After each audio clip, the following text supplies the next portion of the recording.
नमस्कार। जब इस देश में आप देखते हैं कि तरह तरह की चीजें सामने निकल कर आती हैं, जहां पर धर्म की कोई बात करता नहीं है और अगर कोई धर्म की बात करता है तो उसको चारों तरफ से निशाना बनाया जाता है। और उसके सबसे बेहतर कोई उदाहरण है तो शंकराचार्य जी महाराज। शंकराचार्य जी, बहुत स्वागत है आपका। नारायण नारायण। तो सब पहला सवाल आपसे यही होगा कि ऐसा क्या है कि आपके खिलाफ इतने सारे षड्यंत्र होते हैं और आप उसे ऑर्गेनिक मानते हैं या फिर वो पूरी तरह से प्लांटेड होता है सब? बात यह है कि हम तो इस पे ज्यादा ध्यान नहीं देते, अपना काम करते चले जाते हैं। कौन क्या कर रहा है, कौन नहीं कर रहा है। सड़क पर जब व्यक्ति निकलता है, जाने कितनी गाड़ियां सामने से आती हुई रहती हैं। उन गाड़ियों में बैठे लोग जाने कौन कौन सी बातें करते रहते हैं। अपने को क्या लेना देना है, अपने को अपना काम करना है। तो हमें तो इस पर ध्यान ही नहीं है। हम तो जो उचित कार्य विवेक दृष्टि से लगता है उसको करते हैं। कभी ऐसा नहीं लगा कि अब इतने सारे विरोध हो रहे हैं, थोड़ा सा कुछ आत्ममंथन करें या कुछ ऐसा? अब पहले ही हम लोगों ने बता दिया था कि श्रेयांसी बहु विघ्नानि। जब तुम्हारे काम में बहुत विघ्न आने लगे तो समझ लेना कि तुम बहुत अच्छा काम कर रहे हो। तो पूर्वजों ने बताया हुआ है। तो जैसे ज्यादा विरोध होता है तो लगता है कि ज्यादा ही अच्छा काम हो रहा है। फिर तो और अच्छा ही लगता है, खराब क्या लगता है। आपके प्रशंसक ये कहते हैं कि आपने इस परंपरा को जन जन तक पहुंचा दिया। मैं थोड़ा सा और क्लियर कर दूं कि जैसे बीच में एक ऐसा दौर आया था कि बहुत सारे लोग ये नहीं जानते थे कि शंकराचार्य क्या होते हैं, लेकिन राम मंदिर का जो मामला हुआ उसके बाद जो पूरा विवाद हुआ तो लोगों ने सर्च करना शुरू किया। और मैं बहुतों लोग को जानता हूं जो पहले नहीं जानते थे कि शंकराचार्य जी क्या होते हैं, उनकी गद्दी का क्या महत्व है। अब वो लोग अच्छे से जानते हैं। और आपके समर्थकों का उसमें मुझे भी इंक्लूड कर लीजिए, ये मानना है कि आपने जन जन तक पहुंचाने में एक बहुत बड़ी भूमिका निभाई वर्तमान दौर में। देखो भैया, हमने नहीं निभाई, ये आप लोगों ने निभाई। आपका मतलब है आप जैसे पत्रकारों, विशेष करके जिनको बड़ा पत्रकार, बड़ा चैनल नहीं माना जाता है, उन लोगों ने। क्योंकि भले उनके कम दर्शक हैं, कम श्रोता हैं, लेकिन उन्होंने बातें की और उन बातों को पब्लिक तक पहुंचाया। तो अगर आज हमारी बात कहीं पहुंची है तो हम तो ये नहीं समझते हैं, क्योंकि बात तो हम पहले भी कहते थे, लेकिन जब आपने पहुंचाया तभी पहुंचे। इसलिए उसका पूरा श्रेय टोटल आपका है, हमारा नहीं। तो आप जैसे देखे तो हर तरफ अंधेरा अंधेरा है, उस समय वहां पर आप एक दीप की ज्योति जलाए आगे बढ़ रहे हैं। तो ऐसा नहीं होता कि आपको रोकने के भी प्रयास किए जाते हों ट्रोल आर्मी के अलावा भी? हाँ, ये सब तो होता ही रहता है, होता रहता है, लेकिन उसको अपने काम का अंग मानते हुए हम लोग आगे बढ़ते हैं। मतलब ये मान लें कि कोई मतलब आपको फर्क ही नहीं पड़ता, जो करना है करते रहो, हम अपना काम नहीं, करते रहे। फर्क पड़ता है, ऐसा नहीं है कि नहीं पड़ता। तरीके से सामने से कोई दिखता है तो यूं करके ऐसे निकल जाते हैं, यूं करके निकल जाते हैं। अगर कोई पत्थर फेंक रहा है तो बचना तो पड़ता है। ऐसा नहीं कि फर्क नहीं पड़ता, हम ऐसे ही जाएंगे भले लग जाए, ऐसा नहीं। बचाते बचते उसी में से रास्ता बनाना पड़ता है, निकल जाना पड़ता है। ज्यादा उसके बारे में नहीं सोचना पड़ता है, बस इतनी बात है। हम उतना उसके बारे में नहीं सोचते हैं कि उसी को लेकर के बैठ जाएं। आपके विरोधी ये आरोप लगाते हैं कि शंकराचार्य जी राजनीति करते हैं, राजनीति की बात करते हैं। बिल्कुल सही कहते हैं, हमारे विरोधी नहीं। वो विरोधी कैसे हो सकते हैं जो सही बात कह रहे हैं, सच कह रहे हैं। और सच बात यही है कि हम देख पा रहे हैं कि देश में जो सनातन धर्म की परिस्थिति है, उसको अगर किसी ने सबसे अधिक क्षति पहुंचाई है तो भारत की वर्तमान चुनावी राजनीति ने पहुंचाई। और चुनावी राजनीति ने लोकतंत्र का मजाक बना करके रखा है। लोकतंत्र का मतलब होता है लोक भावना के अनुरूप सत्ता का संचालन। तो लोक भावना का मतलब है बहुमत की लोक भावना। जिसकी ज्यादा संख्या होगी वो सरकार में आएगा, सत्ता में आएगा, और वो कार्य करने का अधिकारी होगा। तो इस देश में जब आज भी माने माने हुए रूप में सबसे ज्यादा सनातन धर्मी हैं, सबसे ज्यादा गाय के मानने वाले हैं, तो 78 साल में गौ हत्या बंद क्यों नहीं हुई? इसका मतलब है ये जो राजनीति चल रही है अपने देश में पिछले आजादी के बाद से 78 सालों से, वो राजनीति जन भावना को वहां पर प्रतिबिंबित नहीं कर रही है, जन भावना के अनुरूप कार्य नहीं कर रही है। वो किसी और भावना, भारत चाहता है कि गौ हत्या बंद हो और भारत की सरकार ये नहीं कर पा रही है। ये तो विदेश के लोग चाहते थे कि गौ हत्या भारत में हो।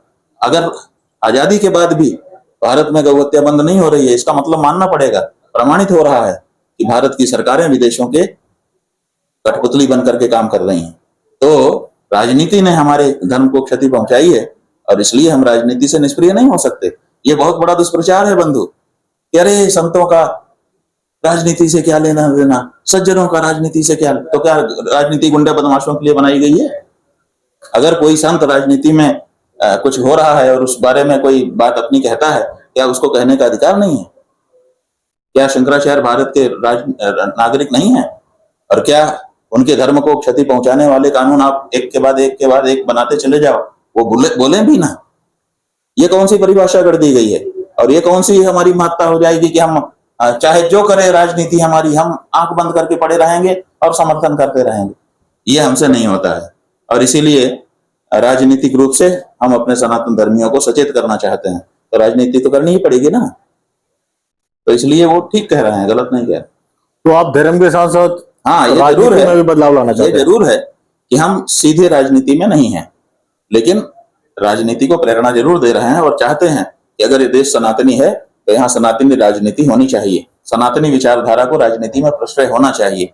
आप देखिए यहाँ की किसी विधानसभा में, यहाँ के संसद में कभी भी कोई भी एक व्यक्ति सनातन के नाम पे नहीं जाता है कि हम सनातनी हैं इसलिए इस जगह बैठे हैं।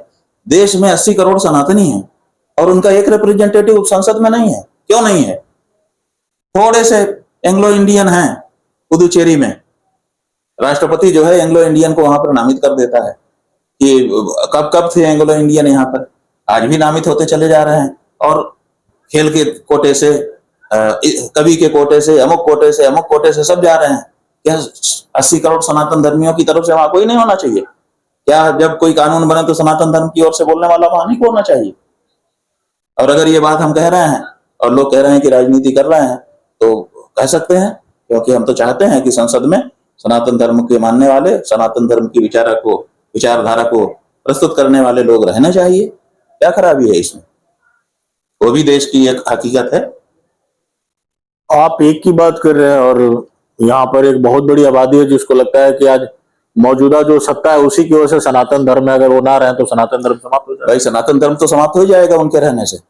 अगर वो ज्यादा दिन रह गए तो सनातन धर्म वैसे तो सिद्धांत रूप से समाप्त नहीं होता है, लेकिन जब केवल बीज रूप में बचेगा तो समाप्त ही माना जाएगा।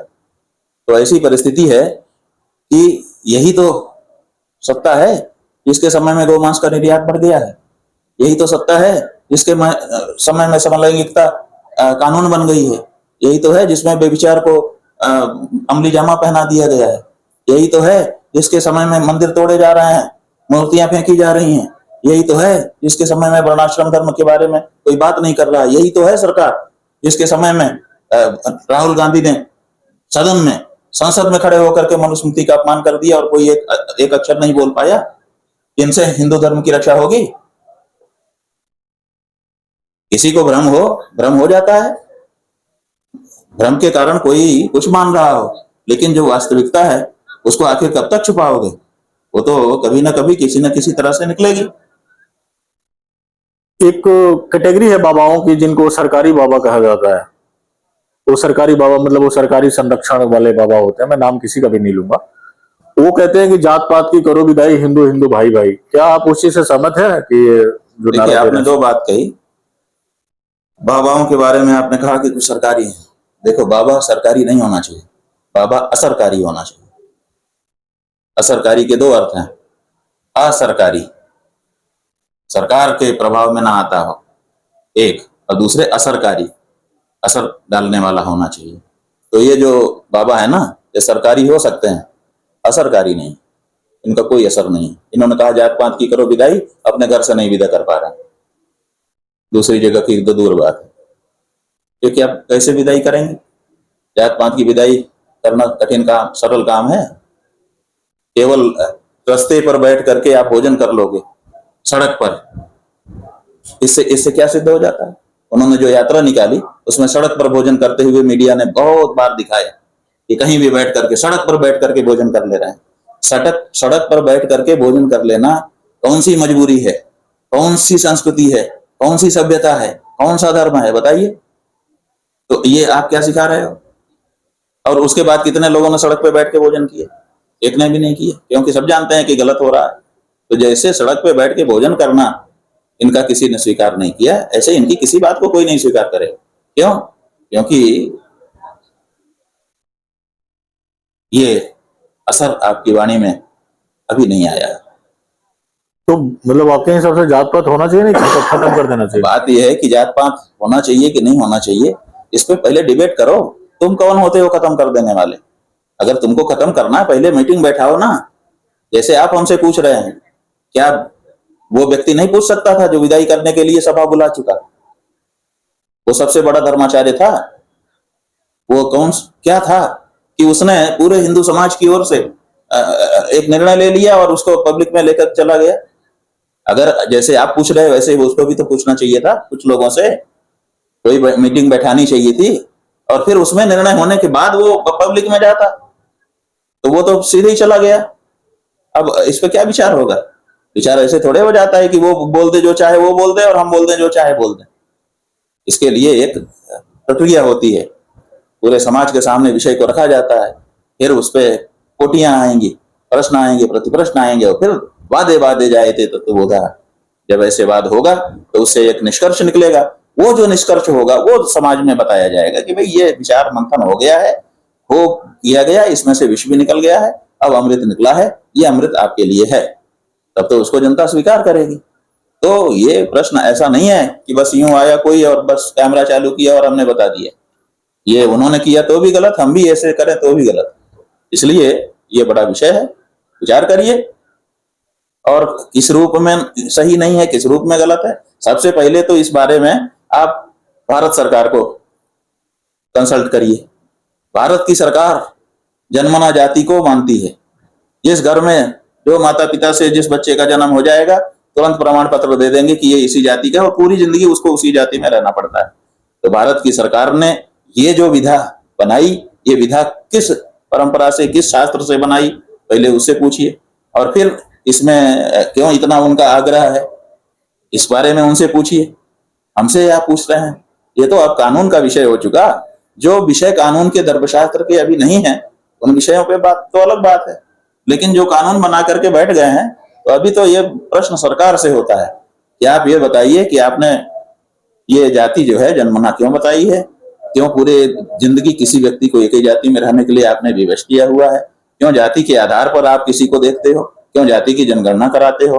क्यों जाति के आधार पर किसी को आरक्षण दे देते हो, सुविधा दे देते हो, किसी प्रमोशन दे देते हो, क्यों नहीं देते हो? ये जाति को आपने मूल आधार क्यों बना लिया है? ये प्रश्न तो उनसे पूछने का है, हमसे क्या पूछना है? जो आप जिनकी बात कर रहे थे, मतलब मैंने पूछा प्रश्न, कुंभ मेले के दौरान आपने सच्चाई कुछ बोल दी थी, उसके बाद सरकारी बाबाओं ने कहा कि आपको खारिज कर दिया जाए। क्या ऐसा पॉसिबल है क्या कि जो शंकराचार्य जी की गद्दी पर आप बैठे हैं, उस गद्दी से भी किसी को खारिज किया जा सकता है, किसी आम संत के द्वारा, या वो संत हो भी ना हो तो उससे भी? ऐसा है कि हम अपने घर में एक किला बनाएं और फिर उसको तोड़ दें और उसका वीडियो बना लें, किला तोड़ा जा रहा है, ध्वस्त कर दिया गया, नष्ट नाबूद कर दिया गया। ये तो हम कर ही सकते हैं ना। हवाई किले हैं, जब चाहो बना दो, जब चाहो बिगाड़ दो। जो बनाने वाला होता है वो बिगाड़ता है। जितने लोग बोल रहे थे ना हुआ हुआ हुआ हुआ, इन्होंने नहीं बनाया। अगर उनके बनाए हम होते तो उनके बिगाड़ने से बिगड़ जाते, तो हम उनके बनाए थे ही नहीं, तो उनके बिगाड़ने से क्या बिगड़ेंगे? इसलिए पहले किसी को बनाइए। उन महोदयों से हम कहना चाहते हैं कि पहले किसी को बनाइए, बनाने के बाद बिगाड़ने की सोचिए। और सच बात यह है कि विष वृक्षोपि संवर्ध्य स्वयं छेत्तुम असाम्प्रतम। हमारे यहाँ परंपरा रही है कि विष का पेड़ भी कोई लगा दे तो काटने में उसको दिक्कत होती है। इसलिए किसी को बनाते हैं तो बिगाड़ा नहीं जाता है। और आप बना के तो दिखाइए। आप बनाते तो है नहीं, बिगाड़ने के लिए हर जगह खड़े हो जाते हैं। एक व्यक्ति तो पैदा करिए जो सनातन धर्म के लिए लड़ रहा हो। आप कहते हैं हमारे पास लाखों हैं, तो लाखों में से एक दो तो निकालिए जो लड़े सनातन धर्म के लिए। मंदिर तोड़े जा रहे हैं, मूर्तियां फेंकी जा रही हैं, आपका आदमी क्यों नहीं वहां खड़ा होकर के लड़ता है? तो एक आध दो बनाइए, उसके बाद फिर बिगाड़ना हो तो आप उसको बिगाड़ भी दीजिएगा। आपका हक होगा कि आप इन्हें बनाया तो आप बिगाड़ सकते हैं। हमें उन्होंने नहीं बनाया और इसलिए हमको बिगाड़ सकने का सामर्थ्य नहीं है। अभी रिसेंट में एक विवाद हुआ था जिसमें निग्रहाचार्य जी खुलकर बोले, क्या विचार है आपको उनका? निग्रहाचार्य जी हिम्मत से बोलते हैं और शास्त्र के अनुसार बोलने का प्रयास करते हैं। तो हम लोगों को अच्छा लगता है कि कोई तो है जो शास्त्र की दृष्टि से देखता है और उसी अनुसार बोलता है। ठीक है, ऐसा है कि कोई भी व्यक्ति 100% वही बात कहे जो सर्वसम्मत हो जाए, सबको स्वीकार्य हो जाए, ऐसा तो कभी नहीं होता है। लेकिन अभी तक हमने जितना उनको सुना, उन्होंने शास्त्र के अनुसार अपनी बात कही और इसीलिए हम उनका सम्मान करते हैं। उन्होंने एक बात कही कि चाहे कोई कहीं भी बैठा हो उसकी आलोचना हो सकती है, क्या ये सही है या? क्यों नहीं हो सकती है? आलोचना है काहे के लिए? केवल तुम्हारे लिए है। वो भी अब चेहरा देख देख करके की जाएगी। ये आलोचना का विषय नहीं हो सकते। ऐसा कैसे हो सकता है? आलोचना तो सदा से सबकी होती रही है और आलोचना ही हमको सुधरने का, अगर हमसे कुछ गड़बड़ी हो रही है तो हमारे ऊपर की जा रही जो लोगों की आलोचना है उसी से हमको सुधरने का मौका मिलता है और वही पैमाना है कि हम किधर जा रहे हैं। इसलिए आलोचना के बारे में हम लोग तो स्वागत करते हैं अगर कोई करता है। बस यही कहते हैं कि सही करो। आपसे आखिरी सवाल है, जो अभी आप एक अभियान चला रहे हैं, गौ माता राष्ट्र माता अभियान, अभी आपने बताया राजनीतिक व्यवस्था की, तो क्या आप इसके जरिए भी राजनीति को बदलने का प्रयास कर रहे हैं क्या? नहीं नहीं, राजनीति को बदलने का प्रयास तो बिल्कुल कर रहे हैं। हम लोग 33 करोड़ लोगों को संकल्प दिलाने के लिए कार्य कर रहे हैं कि वो संकल्पित हो जाएं कि हम गौ माता की रक्षा करने के लिए जो शपथबद्ध होगा उसी को वोट देंगे। तो धीरे धीरे बात हमारी जनता में जा रही है और जैसे जैसे ये जाएगी 33 करोड़ लोग गाय के प्रति समर्पित व्यक्तित्व को ही संसद और विधानसभाओं में भेजना शुरू करेंगे, तो इसका फर्क तो पड़ेगा। तो आपने गौ सांसद विधायक ये सब बना रखे हैं, तो क्या इनका काम गौ संरक्षण है या कुछ और है? इनका काम गौ संरक्षण, गौ सेवा, गाय माता के प्रति जन जागरण फैलाना है, गाय की सेवा करना है और एक एक गाय की देखभाल करना है और उनको हर समय नजर में रखना है ताकि उनके प्रति कोई अत्याचारी न कर सके। कोई दूसरा भी कर रहा है उसको भी वो लोग समर्थन में खड़ा होंगे? हम नहीं करना चाहते हैं। असल में हम क्रियान्वयन संस्था नहीं है। जी। शंकराचार्य जो संस्था है वो क्रियान्वयन की संस्था नहीं है, वो सुप्रीम कोर्ट जैसे होता है। तो हम केवल संवैधानिक बातें विचार करते हैं। लेकिन अब ऐसी परिस्थिति आ गई है, इसलिए हमको कार्य करने के लिए भी जमीन पर आना पड़ रहा है। परंपरा यही रही है कि शंकराचार्य सीधे कोई काम नहीं करते हैं, जो लोग कार्य करते रहते हैं उनको समर्थन करते हैं। तो गाय के प्रति जो लोग भी कार्य कर रहे हैं हम उनको पूरा समर्थन कर रहे हैं, तन से, मन से, धन से और जीवन से। और अगर कहीं उनकी कमी रह जा रही है तो हम सीधे भी लोगों को प्रेरित कर रहे हैं कि आप लोग कार्य करें। बहुत धन्यवाद शंकराचार्य जी समय देने के लिए। तो हमारे साथ है शंकराचार्य जी और आपने सुना कि बेबाकी से अपनी सारी बातें रखी जैसा कि कह दिया है। तो अभी के लिए बस यहीं तक, धन्यवाद।